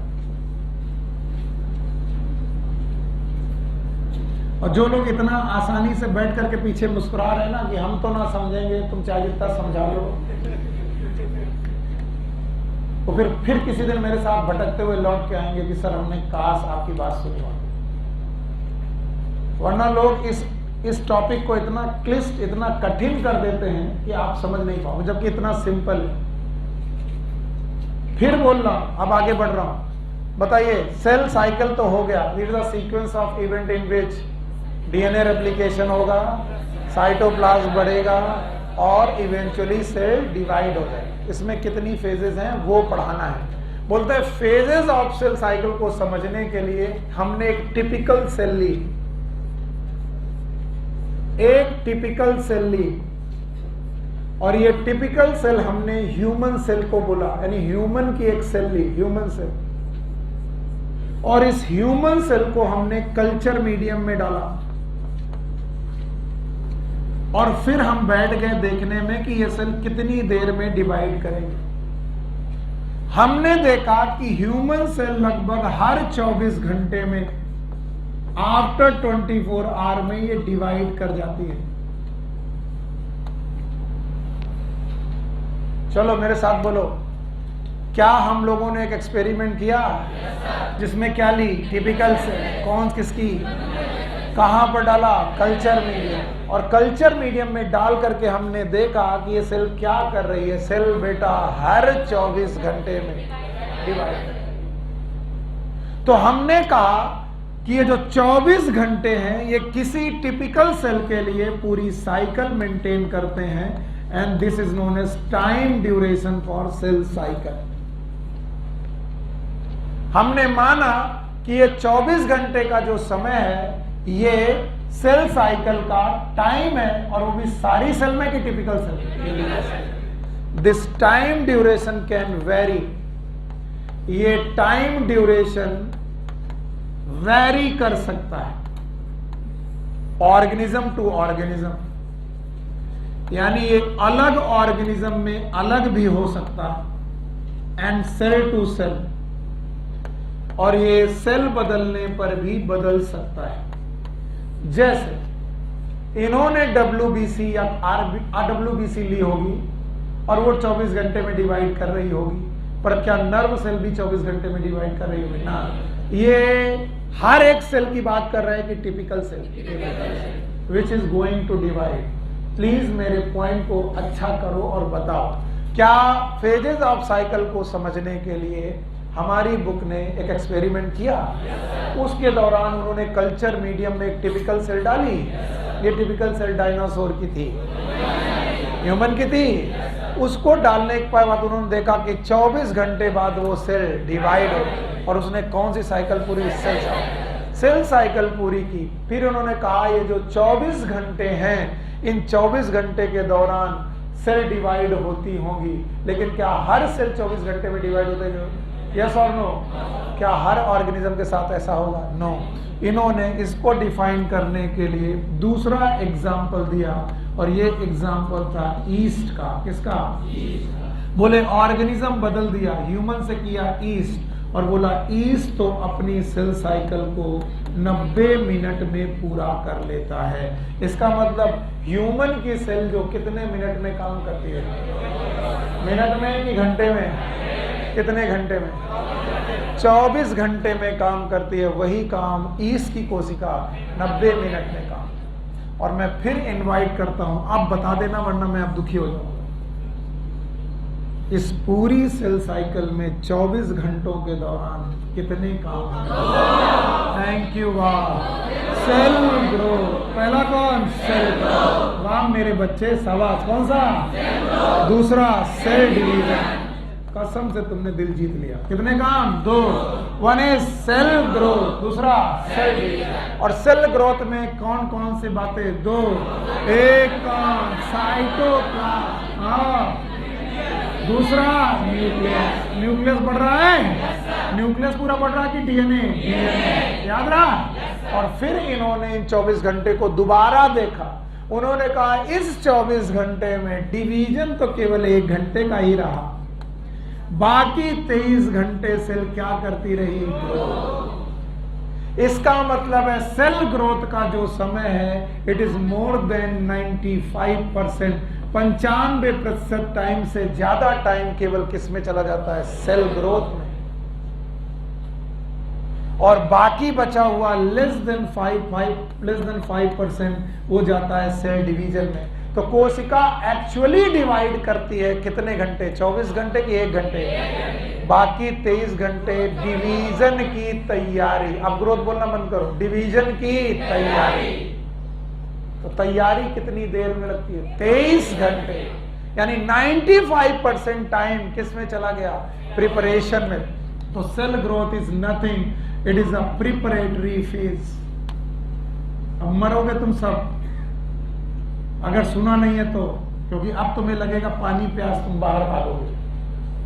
बताओ, सेल ग्रोथ एक प्रिपरेटरी फेज है, प्रिपरेशन है काहे की, सेल डिवीजन। सेल डिवीजन है कि नहीं है, नहीं है, लेकिन प्रिपरेशन है किसकी, सेल डिवीजन। और इसीलिए इस फेज को हम लोग बायोसिंथेसिस फेज भी बोलते हैं। कौन सी फेज, क्यों बायोसिंथेसिस फेज बोल रहे हैं, क्योंकि इसी फेज में क्या बन रहा है, साइटोप्लाज्म। फिर से बोलो, और डीएनए की भी सिंथेसिस हो रही है, यस और नो। इसी फेज में सेल ऑर्गेनल बेटा अपने आप को डिवाइड कर रहे हैं, सेल ऑर्गेनल्स अपना नंबर बढ़ा रहे हैं। किस फेज में, हाँ, सेल ग्रोथ। और इसी फेज में डीएनए का रेप्लिकेशन भी हो रहा है। मैं हार रहा हूं अगर तुम इसे सीख नहीं रहे हो। बताओ, सेल ग्रोथ जो फेज है वो कितने घंटे चल रही है, 23 घंटे।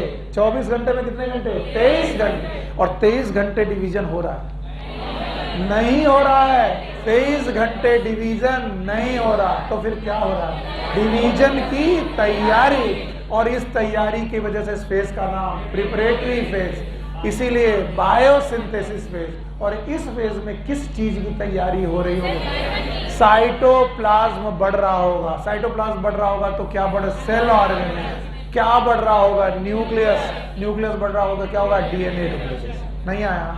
एंड ऐसी फेज जिसमें सेल डिवाइड ना करे, डिवीजन की तैयारी करे, उसे बोलते हैं इंटरफेज। और कुछ लोग बोलते हैं interphase is a resting phase.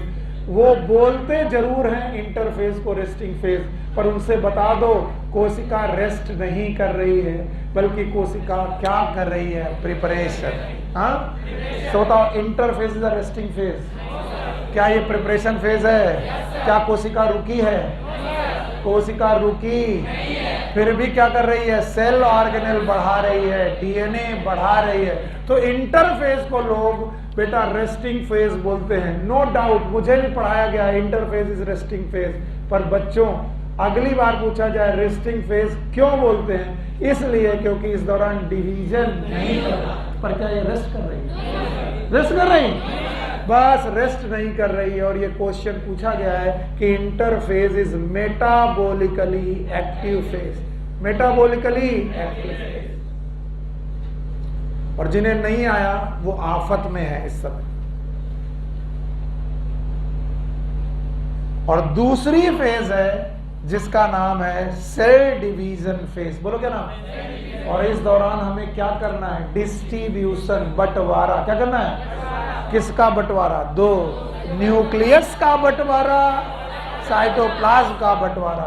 इसीलिए 1 घंटे में केवल 2 ही काम हो रहे हैं, न्यूक्लियस का बंटवारा। न्यूक्लियस इज कैरियोकाइनेसिस, मतलब बंटवारा, it is known as karyokinesis. और उसके बाद साइटोकाइनेसिस। सर हमें बिल्कुल समझ में नहीं आया। हाँ, अभी तो कैसे आया, ये अभी उन लोगों के लिए जो मेरी बातें शुरुआत से सुन रहे हैं, और फिर मैं उन लोग के लिए रखूंगा जो रट्टा मारना चाहते, उनके लिए भी कर दूंगा। और इसीलिए ये सेल डिवीजन नाम का चैप्टर इतना मिस करता है आदमी, क्योंकि आपके दिमाग में पिक्चर नहीं, तो इसमें हाथ में कुछ नहीं आने वाला। जैसे मुट्ठी में बालू पकड़ते हो और जितना पकड़ते हो उतना छूटता है, सेल डिवीजन वैसे छूटेगा आपसे। मैं शुरुआत में बता दे रहा हूं कि तुम कितना मुझे समझ लो आज अच्छा है, क्योंकि मैं तो समझाऊं, मुझे क्या समझाना है।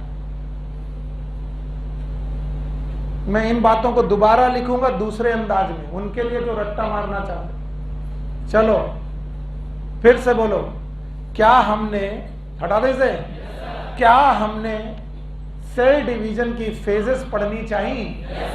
फेजेस पढ़ने के लिए हमने कल्चर मीडियम में सेल को डाला।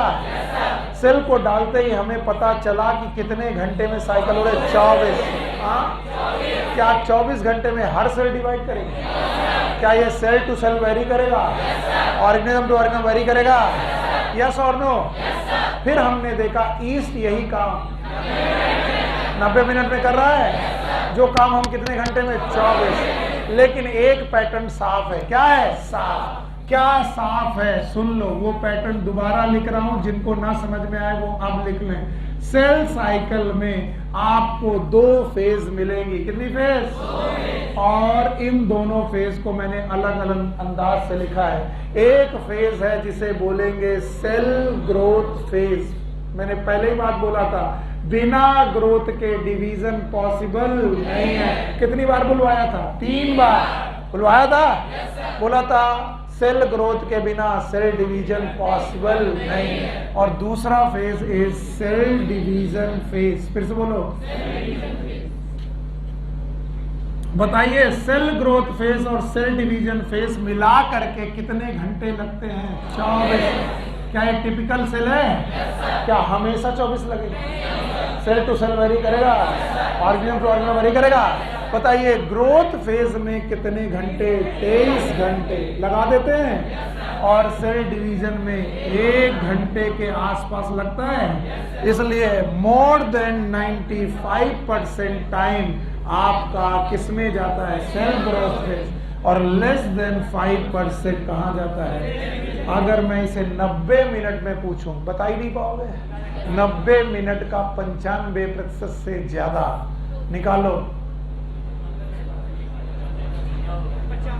85 मिनट के आसपास किसमें जाएगा? Cell growth. और 5 मिनट के आसपास कहां जाएगा? Cell division. याद रखना, बातें मत करो, बातें मत करो बेटा। बोलो कि सेल साइकिल में कितनी फेज? 2। एक सेल ग्रोथ और एक सेल डिवीजन। एक्चुअली सेल कितने घंटे डिवाइड करे? 1। बाकी घंटे सेल ग्रोथ हो रही है। अच्छा बताओ, सेल ग्रोथ में क्या क्या ग्रो हो रहा है? क्या साइटोप्लाज्म ग्रो हो रहा होगा? और साइटोप्लाज्म में क्या ग्रो हो रहे होंगे? Cell organelle. सेल ऑर्गेनेल का नंबर घट रहा होगा कि बढ़ रहा होगा? Thank you minute. और क्या डीएनए डुप्लीकेशन हो रहा होगा? यस और नो? और इसी वजह से इस फेज का नाम प्रिपरेटरी फेज है। बोलो कौन सा? Preparatory phase. यानी कि यहाँ पर तैयारियां चल रही हैं किसकी? Cell division. और इसीलिए इसका नाम बायोसिंथेसिस फेज भी है। कौन सी फेज? और बायोसिंथेसिस फेज, प्रिपरेटरी फेज, जिसमें साइटोप्लाज्म बढ़ रहा, न्यूक्लियस बढ़ रहा, उसी का नाम क्या रखा गया? इंटर। तो बताओ हमारी इंटरफेज में कितना टाइम लगने वाला है? 23 घंटे लगने वाला है। बजाय 23 घंटे के क्या बोलो? मोर देन 95%। और लोग इंटरफेस को क्या बोलते हैं? रेस्टिंग। क्या सेल वाकई रेस्ट कर रही है? क्या रेस्ट कर रही की तैयारी? क्या वो कॉन्टिन्यूअस एक्टिव है? एक्टिव है कि रुकी है? एक्टिव। और ऐसे एक्टिव कंडीशन को बोलते हैं मेटाबॉलिकली एक्टिव। बोलो क्या नाम? तो एक बार क्वेश्चन पूछा गया, इंटरफेज में सेल रेस्ट में है लेकिन मेटाबॉलिकली एक्टिव है, फिर इसे रेस्ट में क्यों बोलते हैं? क्योंकि हम डिवीजन के रेस्पेक्ट में इसे रेस्ट नहीं आया। आगे सुनो, सेल डिवीजन के फेज में आपने जो कुछ कमाया है उसे बांटना है। क्या कमाया है? साइटोप्लाज्म। और क्या कमाया है? डीएनए। तो डीएनए डबल किया है, इसे बांट दो। और क्या साइटोप्लाज्म डबल किया है? इसे भी बांट दो। तो सेल डिवीजन के दौरान आप बंटवारा करते हैं 2 चीजों का। पहला बंटवारा करते हैं आप न्यूक्लियस का। किसका? न्यूक्लियस माने कैरियो और काइनेसिस माने बंटवारा। तो आप सेल डिवीजन के दौरान पहला प्रोसेस करते हो कैरियो काइनेसिस और दूसरा प्रोसेस साइटोकाइनेसिस। तो बताओ साइटोप्लाज्म का बंटवारा इज और न्यूक्लियस का बंटवारा इज कैरियोकाइनेसिस। पक्का? तो एक कोशिका जिसके पास न्यूक्लियस और साइटोप्लाज्म था, अब एनिमेशन देखो, मन में बनाओ एनिमेशन, यहां तो नहीं बन पाएगा। एक कोशिका के पास एक न्यूक्लियस एक साइटोप्लाज्म था, उस कोशिका ने अपना दोनों चीज बढ़ाया, बोलो क्या, न्यूक्लियस भी और साइटो, और फिर इसे दो लोगों में बांट दिया, बराबर बराबर। अब इसे देखो, ये दोनों एक दूसरे के बराबर है, लेकिन बीच में क्या है, ग्रोथ। बिना ग्रोथ के डिवीजन पॉसिबल। 100 बार बोलूंगा आज से लेकर 3 दिन, समझ गए? बताओ, 23 घंटे इंटरफेस, इंटरफेस। और चूंकि बेटा सेल डिवीजन फेज के दौरान हो रही है माइटोसिस, बोलो क्या, इसीलिए हम इसे एम फेज बोलते हैं, बोलो क्या। और एम फेज की कितनी फेज, 2। एक कौन, कैरियोकाइनेसिस, दूसरा साइटोकाइनेसिस। ये और बात है कि कैरियोकाइनेसिस की खुद की 4 फेजेस हैं। कितनी फेजेस हैं, 4। Prophase, metaphase, anaphase, telophase. तो भैया ये सेल साइकिल नहीं है। कई बार पूछो सेल साइकिल में कितनी स्टेज, लोग बोलते थे 4, prophase, metaphase, anaphase, telophase. This is not cell cycle, this is a karyokinesis. कितनी फेजेस हैं, 4। Number 1 prophase, metaphase, anaphase, telo. और इन 4 फेजेस में केवल क्या डिवाइड हो रहा है, न्यूक्लियस। और जब न्यूक्लियस डिवाइड हो रहा है तो फिर उसके साथ cytoplasm, that is known as cytokinesis. अब मैं इसको गोले में बना करके दिखाना चाहता हूं। देखोगे? नहीं देखोगे, देखना पड़ेगा। जो हम दिखाएंगे वो देखना पड़ेगा। लेकिन ये दिमाग में नहीं रहा तो गए। हाँ, पूछ लें एक बार, 10वीं बार पूछ रहे, बता पाओगे? बताओ, बिना ग्रोथ के 24 घंटे लगते हैं सारी सेल को, टिपिकल सेल को। ये बदल भी सकता है, ईस्ट में 90 और ह्यूमन में 24 घंटे। इस 24 घंटे में 24 घंटा सेल डिवाइड होती है, 1 घंटा। More than 95% cell divide. क्या ये डिवीजन की तैयारी कर रही है और 1 घंटा डिवाइड कर रही है? लेस देन 5% में डिवीजन करते हैं। बताओ, जब ये डिवाइड नहीं कर रही तो रुकी है, एक्टिव है, प्रिपरेशन कर रही है, सिंथेसिस कर रही है। कितनी चीजों का, साइटोप्लाज्म का, न्यूक्लियस में किसका, डीएनए, और साइटोप्लाज्म में सेल ऑर्गेनेल। फिर जब ये बन गए, इन्हें डिस्ट्रीब्यूट करना है। डिस्ट्रीब्यूट पहले न्यूक्लियस का, फिर साइटो। न्यूक्लियस का डिस्ट्रीब्यूशन इज कैरियोकाइनेसिस और साइटोप्लाज्म का साइटो। मैं चाहता तो मैं ये सबसे पहले बनाता। मैंने एक मुश्किल रास्ता अपनाया, इसका मतलब मैं तुम पे विश्वास कर रहा, वरना इससे अच्छी इमेज कहीं नहीं बनती। मैं आप पे विश्वास कर रहा था, आप मुझ पे विश्वास करिए, मजा आएगा। ये रहा सेंटर, और मैंने इस सेंटर से आपके सामने 2 फेज पैदा की। आप यहां से लेकर यहां तक की फेज को इंटरफेज मानिए, इंटरफेज। वैसे इंटरफेस को मुझे ज्यादा समय देना चाहिए था। कितना %? 95%। क्योंकि मन में बहुत लोगों के चल रहा होगा कि सर ये तो बहुत कम है, लेकिन डायग्राम बहुत खराब हो जाएगा अगर मैं इतनी दूर तक इंटरफेस ले गया और इसी में साइटोकाइनेसिस की। तो मैं डायग्राम खराब करने से बचने के लिए इसे थोड़ा अलग बना रहा हूं। लिख मैंने पहले दिया। बताओ ये कौन सा फेज? इंटरफेस। कितना % है? 95% है। और यहां से लेकर अगेन यहां से लेकर यहां तक का समय it is known as M phase. M phase is also known as division phase.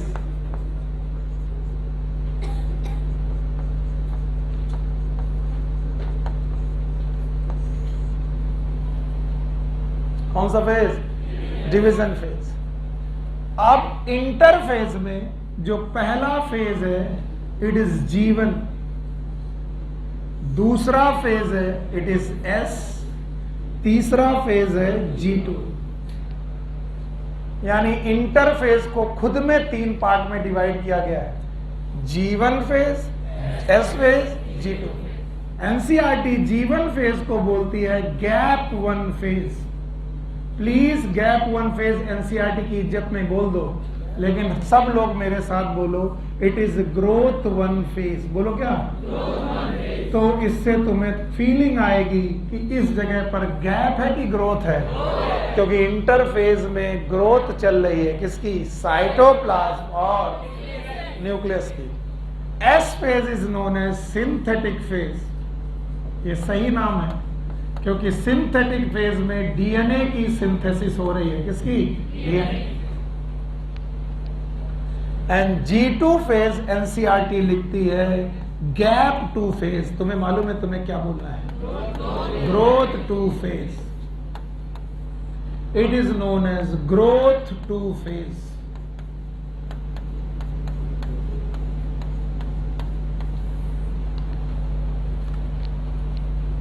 तो इंटरफेज के दौरान साइटोप्लाज्म और न्यूक्लियस की चीजें बढ़ रही हैं, जिनमें से G1 is gap 1 phase, S is synthetic phase, G2 is gap 2 phase. ये एनसीईआरटी बोलती है और हम लोग क्या बोलते हैं? गैप की growth. G1 is growth 1 phase, S is synthetic phase, G2 is growth 2 phase. Question में आए कि what is the name of G1 phase और ऑप्शन हो ग्रोथ 1 गैप 1। क्या लगाओगे? कौन ट्रू है? सुनील सर की एनसीईआरटी। बोले नहीं हमारे सर ने पढ़ाया तो हम तो ग्रोथ 1 लगाएंगे, मिलेगा -1, टोटल -5। ये हम अपना याद करने का तरीका बता रहे हैं। गैप लगाओगे कि ग्रोथ? हाँ, जो एनसीईआरटी में लिखा वही है गैप। इसके बाद आपके पास आई M फेज। कौन सी फेज? M phase. और M फेज में बच्चों ये वाला फेज है, यहां से लेकर यहां तक, जो मैं पीला बना रहा हूं, ध्यान सुनना, this yellow, it is known as karyokinesis. बोलो क्या बोलेंगे? कैरियोकाइनेसिस।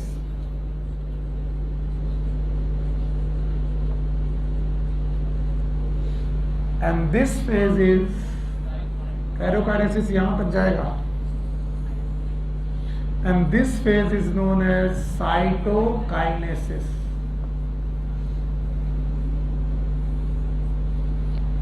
और भाइयों बहनों, कैरियोकाइनेसिस की अपनी अवस्थाएं हैं। पहली अवस्था प्रोफेज,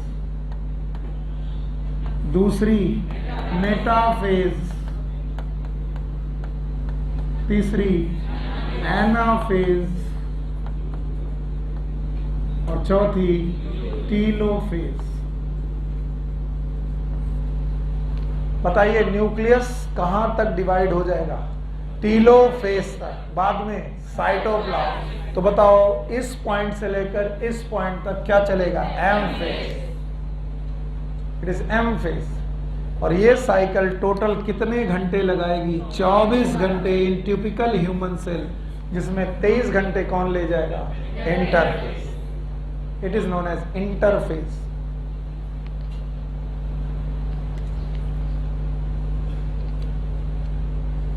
मोर देन 95% में G1, S और G2 हैं और लेस देन 5% में कैरियोकाइनेसिस एंड साइटोकाइनेसिस। और कैरियोकाइनेसिस में भी 4, प्रोफेज, मेटाफेज, एनाफेज, टीलोफेज। और इन अंग्रेजी शब्दों का अपना मतलब है। तुम चाहोगे तो मैं बताऊंगा, तुम नहीं भी चाहोगे तो भी मैं बताऊंगा। प्रो का मतलब होता है फर्स्ट, तो that's why it is known as first phase. Meta का मतलब होता है after, after phase, that's why it is known as second. After मतलब सेकेंड, सेकेंड फेज। एना का मतलब होता है अप, क्रोमोसोम अप जाने लगते हैं, ऊपर जाने लगते हैं पोल की तरफ, that's why it is known as up phase. UP Uttar Pradesh phase, up phase. And telo का मतलब होता है एंड, टीलो का मतलब ये होता है एंड फेज, यानी शुरू कहां से होगे, फर्स्ट फेज से, खत्म कहां होगे, एंड फेज। क्या खत्म हुआ, साइटोकाइनेसिस। वाह रे मेरे बच्चे, साइटोकाइनेसिस, कैरियोकाइनेसिस, हाँ कैरियोकाइनेसिस।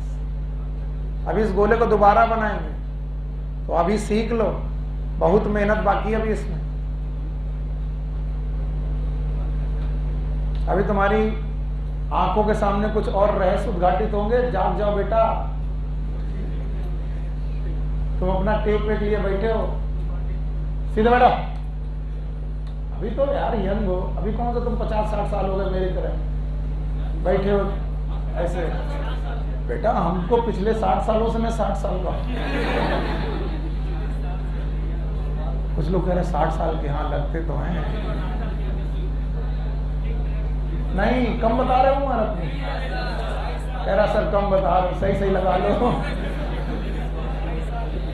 हाँ बस बस बस, बदतमीजों, सेल साइकिल तुम्हारे आगे से निकल गई, साइकिल छूट जाएगी। बताओ कौन कौन सी फेज, G1, S, G2। अब सुनो, G1 में भी साइटोप्लाज्म बढ़ता है, G2 में भी साइटोप्लाज्म बढ़ता है, और इन दोनों साइटोप्लाज्म बढ़ने के बीच में न्यूक्लियस बढ़ लेता है। किसमें? आइए एस फेज में क्या क्या होता है लिख रहा हूं। एस फेज में न्यूक्लियस के अंदर डीएनए रेप्लिकेशन नाम का एक प्रोसेस होता है।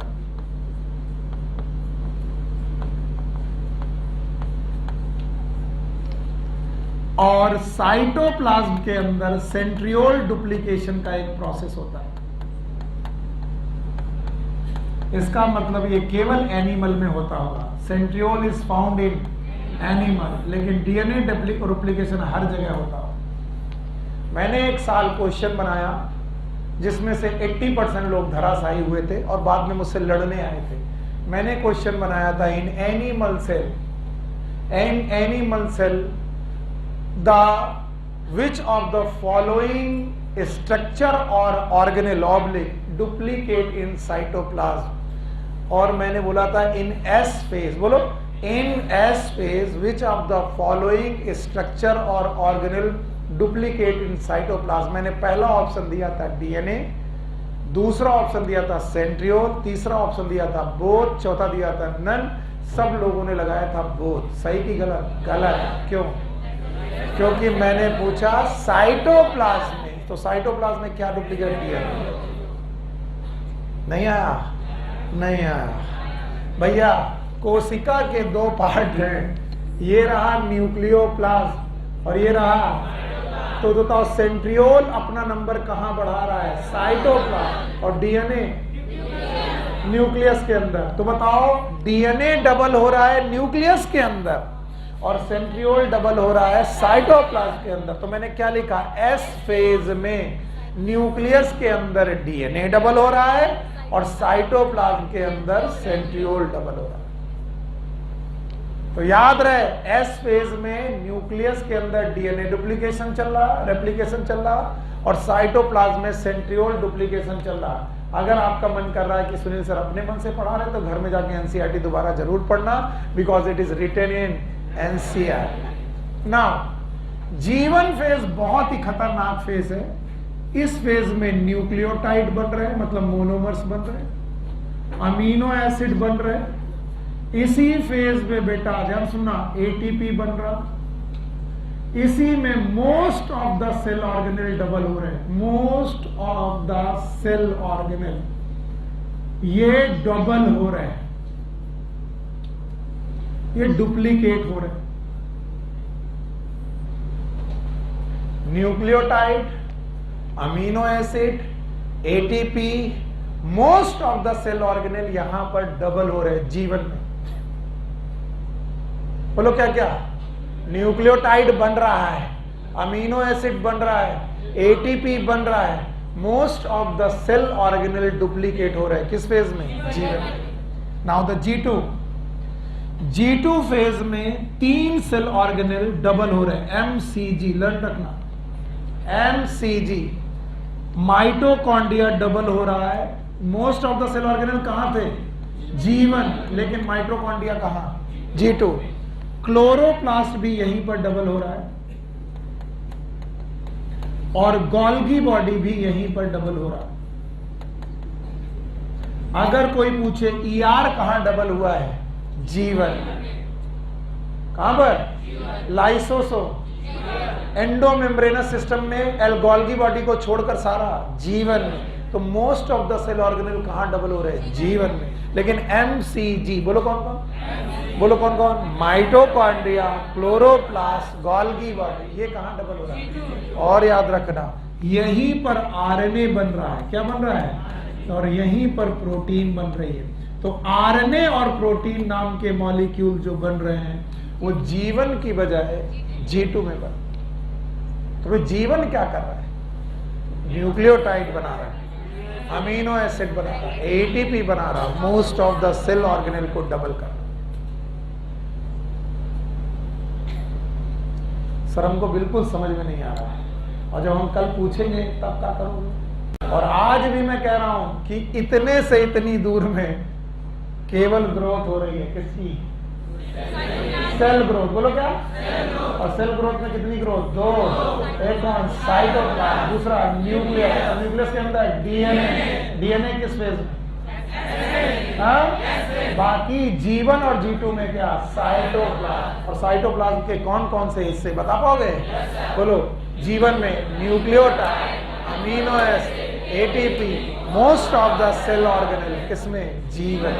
S में न्यूक्लियस के अंदर डीएनए रेप्लिकेशन, साइटोप्लाज्म के अंदर सेंट्रियोल डुप्लीकेशन। इसका मतलब 4 सेल ऑर्गेनेल हैं जो G1 में duplicate.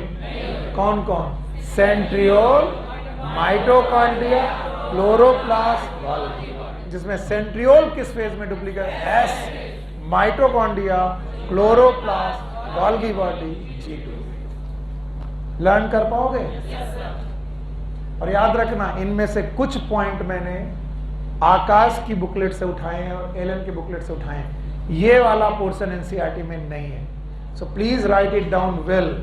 MCG, what is M? Mitochondria, chloroplast, Golgi. याद रहेगा? प्लीज इसे गलत मत मानिएगा वरना आप लोग फंसेंगे। बताओ, प्रोफेज पहला फेज है किस बात का? कैरियोकाइनेसिस। मेटाफेज दूसरा फेज है किस बात का? कैरियोकाइनेसिस। और एनाफेज क्या अप फेज है? और टीलोफेज क्या एंड फेज है? यस। बताओ किन फेज में सेल डिवाइड करेगी? कैरियोकाइनेसिस और साइटो। और किन में नहीं करेगी? G1 में, S में, G2 में। इस फेज में कितना घंटे लगेगा? 23। और इसमें इन 23 घंटों में क्या चल रही है? प्रिपरेशन। पहली फेज में क्या प्रिपरेशन हो रहा है? Nucleotide, amino acid, ATP, most of the cell organelle का प्रिपरेशन। इंटरफेज में न्यूक्लियस के अंदर डीएनए का प्रिपरेशन, साइटोप्लाज्म में सेंट्रियोल का प्रिपरेशन, और G2 में साइटोप्लाज्म में माइटोकॉन्ड्रिया, क्लोरोप्लास्ट, गोल्गी बॉडी का डुप्लीकेशन, और साथ में आरएनए बनना, प्रोटीन बनना। ये कहाँ हो रहा है? G2। और ये सारी प्रिपरेशन है। प्रिपरेशन मतलब तैयारियां, क्योंकि इन सारी चीजों की जरूरत कहाँ पड़ेगी? शादी 1 महीने बाद है, दूल्हे ने खरीदारी 1 महीने पहले से चालू कर दी है। दूल्हा किस फेज में है? इंटर। तो क्या वो रुका है? नहीं रुका है। वो रोज कहीं ना कहीं जा रहा है। कभी पेडिक्योर, कभी मैनिक्योर, कभी खरीदना है क्या? अंगूठी, कभी खरीदना है शेरवानी, कभी खरीदने जूते, कभी कराना है फेशियल, और कभी घोड़ी वाले के पास जाना है, बैंड वाले के पास जाना है, बाराती लोगों को कार्ड बांटना है। तुम तो बेटा कार्ड ही बांटोगे। तो बताओ, शादी जब चल रही है वो 1 महीना चल रही कि 1 दिन? लेकिन 1 महीने से क्या चल रही है? तैयारी। इसे बोलते हैं शादी साइकिल।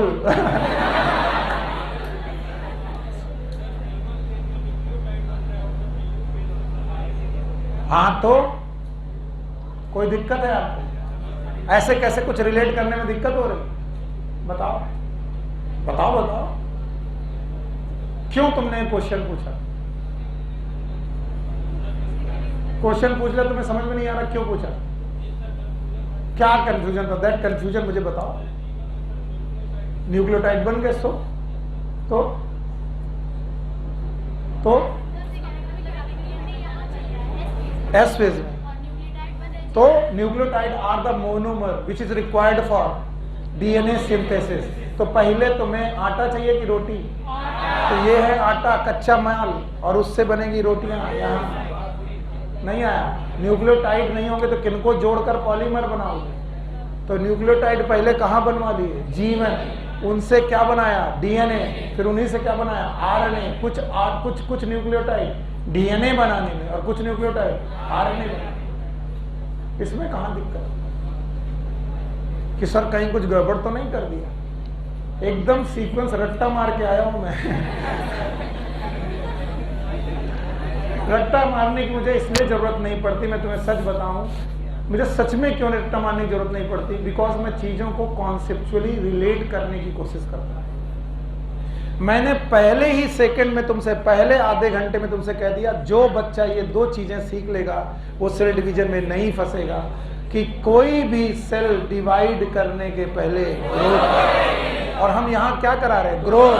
और हमारे दिमाग में जब तक G1 SG2 चल रहा, क्या चल रही है? ग्रोथ। यहाँ डिवीजन करने की जरूरत नहीं है। तो ग्रोथ में क्या बनाओगे? न्यूक्लियोटाइड, अमीनो एसिड, एटीपी, और क्या बनाओगे? डीएनए, और क्या बनाओगे? आरएनए, और क्या बनाओगे? प्रोटीन, और क्या बनाओगे? Cell organelle. और सेल ऑर्गेनेल सारे एक जगह की तीनों जगह? कुछ सारे, ज्यादातर cell organelle G1, centriole, S, MCG, G2। नहीं आया? अभी कोई कंफ्यूजन हो तो बता दो, वरना क्योंकि मैं यहां से दबाने जा रहा हूं। दबा दें? आ गया? अगर आ गया तो अब बताओ क्या क्या आया? सेल साइकिल में कितनी फेज? 2। एक कौन? इंटरफेज। और एक इंटरफेज की कितनी फेज? 3। G1 SG2। वाह मेरे बच्चे, शाबाश। G1 का नाम गैप 1, S का नाम सिंथेटिक, G2 का नाम। मैंने अपना तरीका सिखाया है जो सही नहीं है, लेकिन याद करना है। गैप का 1 का सिंथेटिक फेज, ग्रोथ 2। तो क्या ग्रोथ 1 में भी ग्रोथ हो रही है? S में भी और G2 में भी। तो ग्रोथ 1 में क्या क्या ग्रो कर रहा है? Nucleotide, amino acid, ATP, most of the cell. S phase में भी कुछ ग्रो हो रहा है। न्यूक्लियस के अंदर डीएनए और साइटोप्लाज्म में सेल। ये मैं बता रहा हूं कि एनसीईआरटी। और G2 में भी कुछ ग्रो कर रहा है। बोलो क्या?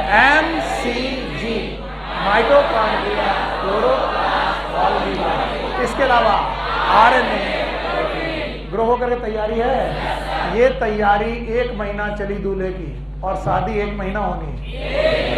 तो वो जो शादी है that is known as cell division, जिसके कितने फेज? 2। एक भंवर तक, जयमाल तक, और उसमें जयमाल के बाद जयमाल तक कैरियोकाइनेसिस। उसके बाद जयमाल तक लोग रहते हैं, खाना खा के निकल लिए, बाकी तुम जानो तुम्हारा नहीं आया। हम तो लिफाफा दे के आ गए। कितने फेज? 2।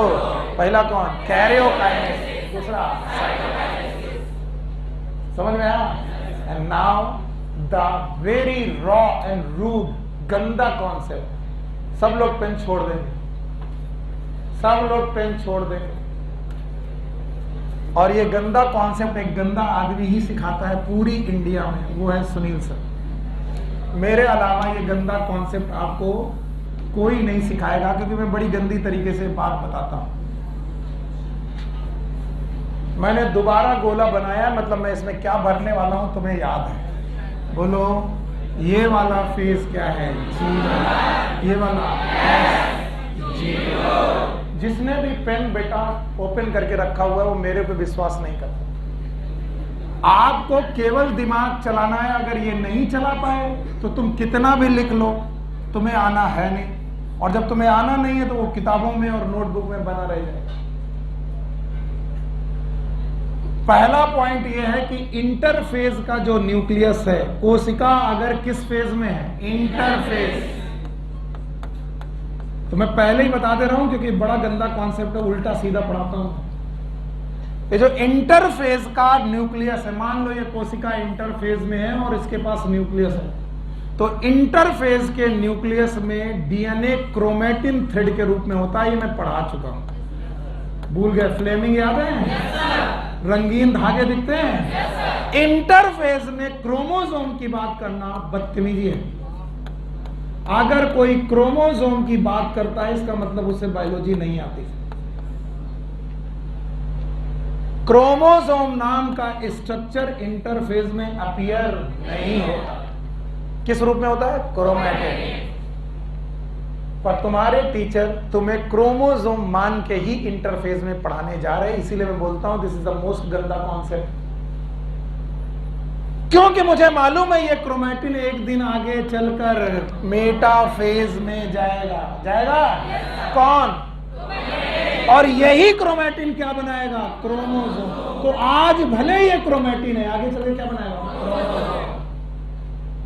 तो मैं उन क्रोमैटिन को एज्यूम करता हूं। क्या करता हूं? एज्यूम।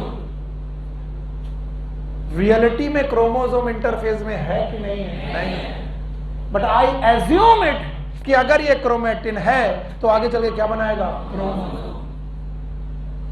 जीवन फेज का जो भी डीएनए है, बच्चा मेरे बहुत ध्यान सुनना, जीवन फेज का जो भी डीएनए है, it is the original DNA content of cell. जो बच्चा ये बात समझ लेता है वो हीरो है। ओरिजिनल डीएनए कंटेंट का मतलब है जितना सेल में डीएनए होना चाहिए उतना डीएनए किस फेज में होता है? जीवन। जीवन फेज बहुत सुंदर फेज है और वो कहती है कि मैं अभी अभी नई सेल बना के लाई हूं, और वो बनी है किससे? कैरियोकाइनेसिस और साइटोसिस। और अभी अभी जो बच्चा पैदा हुआ है उसे दुनियादारी से मतलब वो उतना ही अमाउंट लेकर आया है जितना उसे भगवान ने भेजा है। और ओरिजिनल कंटेंट के साथ डीएनए अगर किसी फेज में है तो कौन सी फेज है? जीवन। मैं जीवन फेज के क्रोमैटिन ही है, क्रोमैटिन को यहां क्रोमोसोम मान के चल रहा हूं। क्या मान चल रहा हूं? Chromosome. And these are in pair. किसमें बेटा?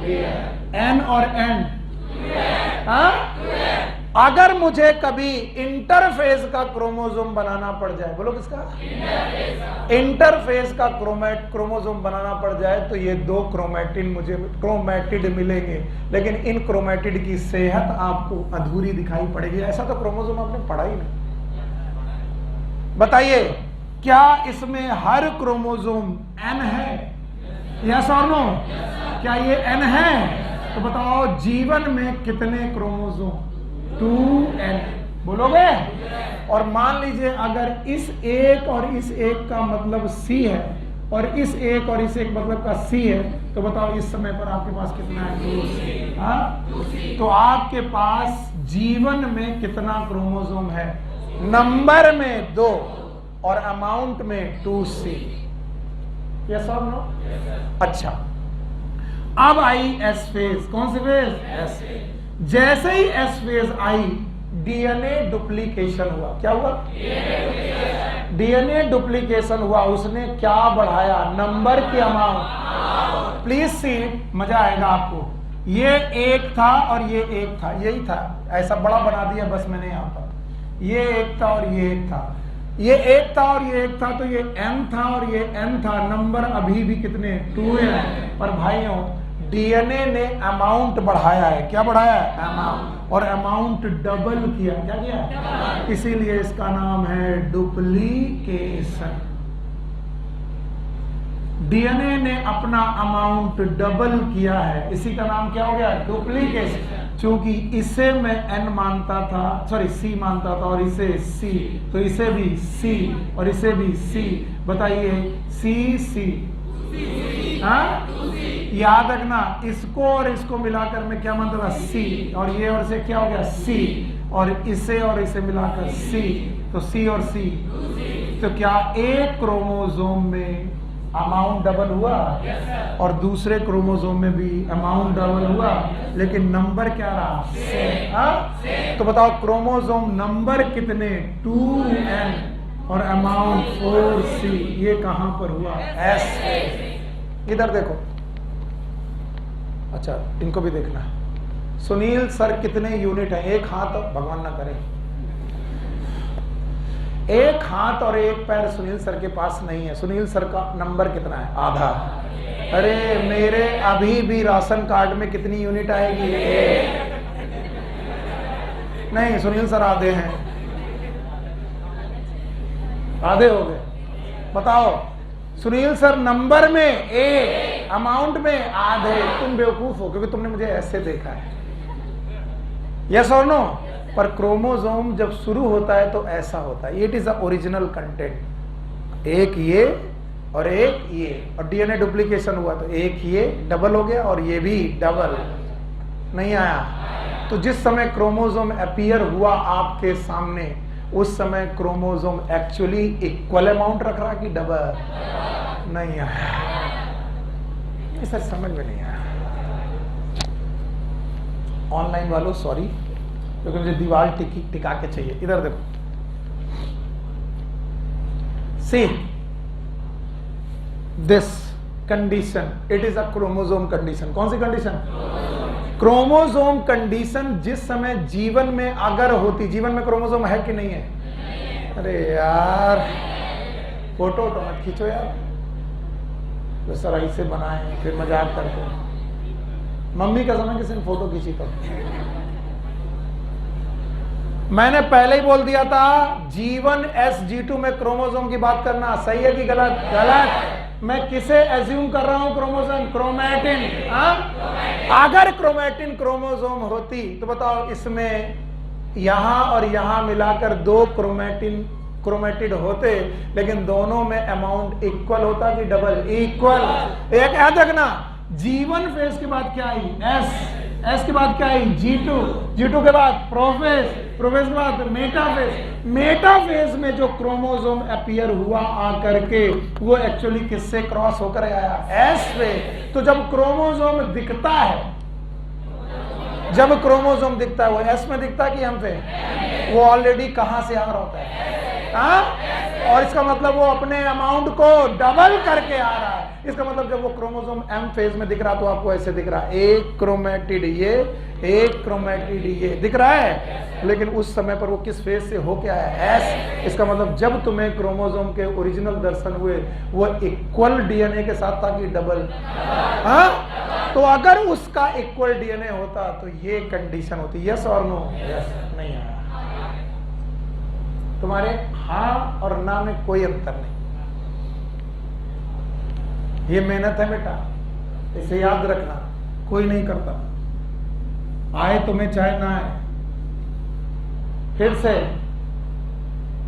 क्योंकि मेरा टॉपिक डाइल्यूट क्यों हो गया? क्योंकि मैं थोड़ी देर के लिए अपना कंसंट्रेशन इधर से उधर किया, बाकी लोग इधर उधर देखने लगे। पूरा डिस्ट्रैक्ट करके मैं वापस चल रहा हूं। चलूं?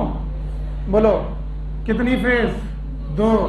एक कौन? इंटरफेज। और एक इंटरफेज में कितनी फेज? तीन। बोलो कौन?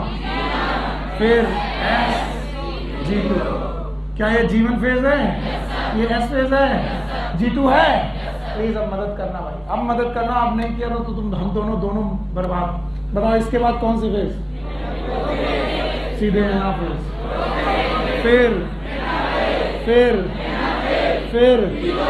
फिर ऐसा कहा जाता है कि क्रोमोसोम पहली बार दिखाई कब पड़ता है? बनता कहाँ है? दिखता कहाँ है? और जब वो दिखता है तो कुछ ऐसा दिखता है। यस और नो? तो मैं कह रहा हूं, अगर ये क्रोमोसोम यहां दिखा है तो ये किसका बना होगा? डीएनए का। बोलोगा?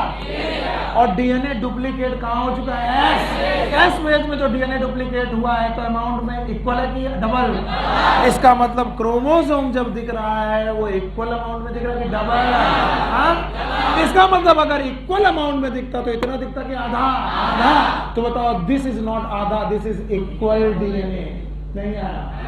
इक्वल डीएनए का मतलब है डीएनए बेटा किसी क्रोमोसोम में बने तो इतना होना चाहिए, लेकिन ये चूंकि किस फेज से आ रहा है? इसने ऑलरेडी कहां से आ रहा है? डबल होके। नहीं आया? क्योंकि ये दिखा कब है। इसीलिए तुम्हारे सर जीवन फेज को ओरिजिनल कंटेंट मानते हैं। क्या मानते हैं? ओरिजिनल। और इसीलिए मानते हैं कि अगर ये क्रोमोसोम है और ये क्रोमोसोम है तो इनके पास जो डीएनए है इट इज ओरिजिनल कंटेंट की डबल डबल। और इसीलिए इसको नंबर में मानते हैं n, इसको भी नंबर में मानते हैं n, और इस दोनों को मिलाकर c और इन दोनों को मिलाकर c। यस और नो? फिर कौन सी फेज आई? S। हाँ? और जैसे ही S फेज आई सबको मालूम है डीएनए डुप्लीकेट होगा। क्या होगा? डीएनए डुप्लीकेट होगा। नंबर में कि अमाउंट में? इसका मतलब जो क्रोमोसोम होगा वो अपना नंबर बढ़ाएगा कि अमाउंट? नंबर। और अमाउंट अगर बढ़ाया तो जितना है उसका डबल कर देगा? No sir. और अगर डबल कर देगा तो आज भी ये नंबर में कितना है? n। ये भी n और n 2n। लेकिन ये क्या था? c। ये भी c क्योंकि डबल हुआ। तो ये क्या था? c। ये भी c। तो बताओ ये 2c बोलो कितना? 4c। नहीं आया? इसका मतलब अगर ओरिजिनल क्रोमोसोम होता, कैसा? तो बताओ क्या उसके पास इस कंडीशन में होता? यस और नो? ये जीवन का है, एस का है कि जीटू का? जीवन का। और जीवन का कंटेंट इज डबल की ओरिजिनल? ओरिजिनल। क्या एस पे से गुजरे? नंबर बढ़ाया कि अमाउंट? अमाउंट। अब सर 2 हो गए। अभी भी सर कितने हैं? ए। अभी भी ए। सर बोले आधे। अमाउंट में आधे, नंबर में ए, और एस फेज में अमाउंट में डबल, नंबर में ए। इसका मतलब एस फेज में नंबर बढ़ता है कि अमाउंट? नहीं आया? तो बताओ जीवन में क्या था? 2n 2c। यस और नो? अब सो जाओ। एस फेज में 2n 4c। क्या नहीं बढ़ा? क्या बढ़ गया? तो बताओ डीएनए डुप्लीकेट हुआ? और बताओ G2 में भी यही रहेगा? No sir. अभी G2 में भी अगर क्रोमोसोम होते, वैसे क्रोमोसोम है कि नहीं है? अगर क्रोमोसोम होते तो क्या ऐसे ही होते? बोलो कितने? 2n 4c। यस और नो? प्रोफेज में भी 2n 4c, मेटाफेज में भी 2n 4c। आगे क्या होगा ये क्वेश्चन मार्क है, जब मैं पढ़ाऊंगा तभी बता पाऊंगा। बस क्या ये क्या होता है? बस अच्छा हाँ, ओ सॉरी। जाइए, take care, good luck, bye. इतना समझ में आया? Take care. फ्राइडे है ना आज? अरे यार फ्राइडे, जुम्मा मुबारक। जाओ।